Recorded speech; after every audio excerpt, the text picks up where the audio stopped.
নমস্কার, আমি শুভ্রজিৎ এবং আপনাদের সকলকে আরও একবার স্বাগত আমার চ্যানেল ফিল্মি চতুষ্কোণে। একটা জার্মান সিরিজ যেটা গতকাল এসছে নেটফ্লিক্সে, 4টে এপিসোড রয়েছে। প্রতিটা এপিসোড অন অ্যান অ্যাভারেজ ওই 1 ঘন্টার আশেপাশে ডিউরেশন, 4 ঘন্টা নেবে মোরাললেস আপনার কাছ থেকে। সেই সিরিজটা নিয়ে কথা হবে এবং সিরিজটা সবথেকে আমার জন্য সারপ্রাইজিং ঘটনা ছিল শিবা চাড্ডা রয়েছেন ওই জার্মান সিরিজটাতে। জাস্ট ভাবুন, মানে ভালো ভালো অ্যাক্টররা যদি আপনার মধ্যে ট্যালেন্ট থাকে, আপনি কোথাও না কোথাও কোনো না সময় গিয়ে আল্টিমেটলি একটু যদি আপনি ধৈর্য ধরেন, আপনি সুযোগ পাবেন। এবং তিনি এই সিরিজটাতে কাজ করেছেন, আমি বিশাল সারপ্রাইজ ছিলাম এবং তারপরে পারফরমেন্সও তিনি বেশ ভালো দিয়েছেন। না, শিবাচাড্ডা আছে বলে আমি রিভিউ করতে বসি তা নয়, সিরিজটা অ্যাকচুয়ালি ভালো। কাজের সূত্রে প্রচুর বাইরের সিরিজ দেখা হয়, লাইক রিসেন্টলি একটা নাইজেরিয়ান সিরিজ দেখছিলাম আফটার লাইফ নিয়ে, দেন পুলিশ সিরিজ বলি বা টার্কি সিরিজ বলি বা সাউথ আফ্রিকা সিরিজ বলি বা বিবিসির প্রচুর সিরিজ দেখা হয়, আমি অন্য একটা যাতে কাজ করি বলে। তো সেখানে এই সিরিজটা দেখলাম রিসেন্টলি, বেশ মনে ধরলো। এই দ্য সিগন্যাল বলে, গল্পটা হালকা করে বলি তারপরে বাকি পার্টগুলোতে আসছি। তো গল্পটা হচ্ছে শিবা চাড্ডা এই ক্যারেক্টারটা অন্ধ্রপ্রদেশ থেকে বা ইন্ডিয়ান সাবকন্টিনেন্ট থেকে মোস্টলি বিলং করেন এবং সে ওই পায়রা ওড়ানোর মতো বেশি পয়সা থাকলে যা হয়, নাম কামাবে, সেই জন্য দুজন জার্মান সায়েন্টিস্টকে পয়সা দিয়ে স্পেসে পাঠায় কিছু রিসার্চ করবার জন্য, এবং তারা যেটা খুঁজতে যায় তার থেকেও অনেক বেশি কিছু তারা পায় এবং একটা সিগন্যাল যেটা সেই যে দুজন সায়েন্টিস্টকে পাঠানো হয় তাদের জীবন বদলে দেয় এবং তাদের জীবনটা একটা এমন চরম সীমায় নিয়ে গিয়ে পৌঁছায় যে তারপর থেকে সেখান থেকে তাদের কাছে ফিরে আসার অ্যাকচুয়ালি কোনো অপশান থাকে না। এবং এই সিগন্যালটার মধ্যে কী ছিল এবং কেন একটা সিগন্যাল স্পেসে যেটা পেয়েছে সেটা দুজনের জীবনকে এইভাবে বদলে দিতে পারে।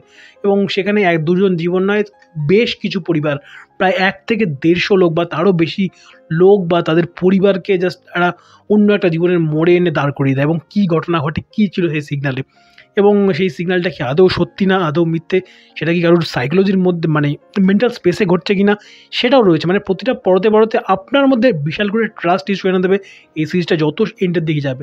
আপনি ভাববেন একটা টাইমে গিয়ে আপনি কেসটা সলভ করে ফেলেছেন, এইটা ঘটনা। ভাবছেন আপনি ওইটাকে ভেবে যত যা ঘটছে সবগুলোকে ওই 2-2-4 করবার চেষ্টা করছেন। একটা মুহূর্তে গিয়ে আপনি দেখবেন অ্যাকচুয়ালি গল্পটা 2-2-4 নয়, গল্পটা 3-3-6 বা 5-5-10 বা হয়তো 6-6-12 বা 7-7-14, যা ইচ্ছা হতে পারে। অ্যাটলিস্ট গল্পটা 2-2-4 নয়। যখন আপনি গিয়ে দেখবেন না এটা তো 5-5-10 গল্প, ঠিক সেই মুহূর্তে গিয়ে আপনার গল্পটা হয়ে যাবে হয়তো 15-16-31 বা হয়তো 28-23-51 এরকম কিছু একটা গল্প হয়ে যেতে পারে। মানে কোনো মোমেন্টে গিয়ে আপনি ঠিক যেরকম গল্পের চরিত্রগুলো একজনকে বিশ্বাস করে এগোয় জীবনে অনেকটা পথ, ঠিক সেখানে গিয়ে সে তার বিশ্বাস ভাঙে। তারপর আরেকজনকে বিশ্বাস করে গিয়ে আরেকটু কিছুটা এগোতে যায়, সেখানে গিয়ে সে তাকে বিশ্বাস ভাঙে।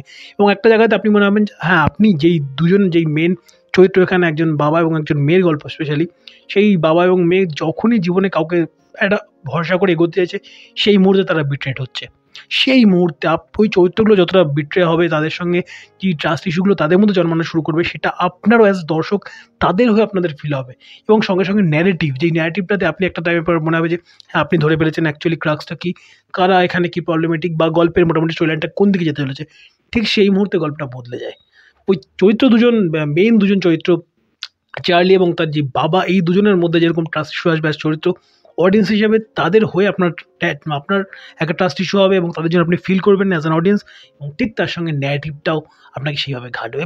ব্রিলিয়ান্ট স্ক্রিন প্লে, বিশাল মজা পেয়েছি। টেকনিক্যালি খুব সাউন্ডেড এবং বাইরের কাজ বুঝতে পারছেন। এবং নেটফ্লিক্স যখন ছেড়েছে, নেটফ্লিক্স কি গুণমান না থাকলে তো নেটফ্লিক্স টেকনিক্যালি সাউন্ডেড না হলে সেই প্রজেক্ট তাদের প্ল্যাটফর্মে আনেও না। তো দুটো শর্ট রয়েছে, শর্ট দুটোই আমরা মন্দার নিয়ে কথা বলছিলাম, আমি বলছি না, একদমই তুলনা করছি না, বাজেটে না হেল অ্যান্ড হেভেন ডিফারেন্স, বাট তারপরও মন্দা একটা শর্ট ছিল মনে আছে, একদম ওই কলপারে কাপড় কাছে সইনি, সেখানে ক্যামেরাটা টোটালি একদম 180 ডিগ্রি ঘুরে যায়, ওখানে একটা শর্ট রয়েছে। বাট এখানে কি ক্যামেরাটা স্টিল থেকে ঘুরে, ওখানে ক্যামেরাটা মুভিং অবস্থাতে ঘুরে যায়, যেটা দেখতে আরও বেশি ভালো লাগে।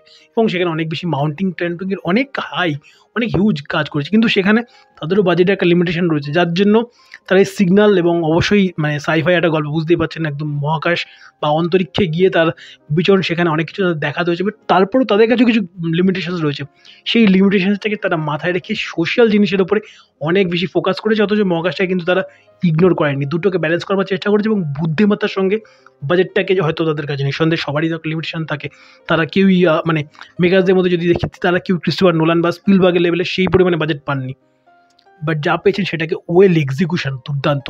ইসলামোফোবিয়া নিয়ে কথা আছে, দেন মানে অনেক কিছু আমাদের মধ্যে ট্যাবু রয়েছে, কিংবা হুলিগানিজম নিয়ে প্রচুর ধরনের হুলিগানিজম, আমরা জনতারা জাস্ট জনতা হয়েই থাকি, মাথায় মাথায় জাস্ট গোবর পোড়া আমাদের বুদ্ধি নিয়ে আমরা আবেগের বশে সব কিছু ঘটাই বা ঘটানোর পরে আমরা উহাহা করি, এটা তো আমাদের করা উচিত ছিল না। বাট যখন করি আমরা কিছু ভেবে করি না।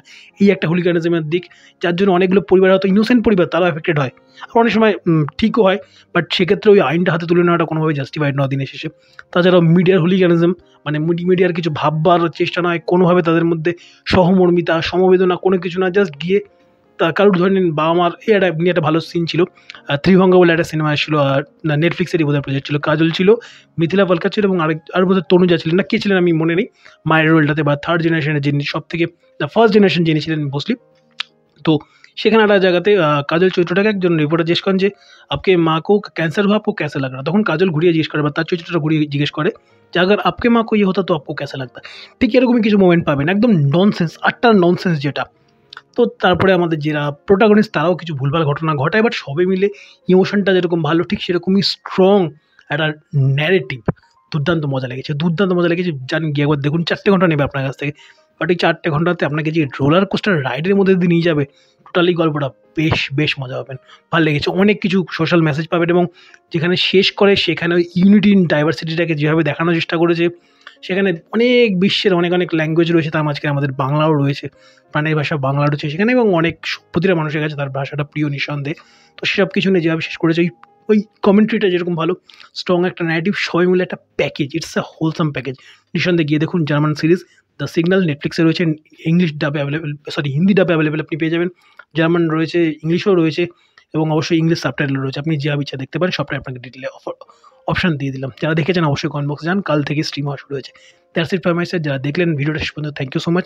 চ্যানেল নতুন হয়ে থাকলে এবং এরকম কাজ যদি এক্সক্লুসিভ কিছু এরকম প্রজেক্ট নিয়ে যদি আলোচনা দেখতে চান, চ্যানেলটিকে সাবস্ক্রাইব করে পাশে থাকুন। Bye bye.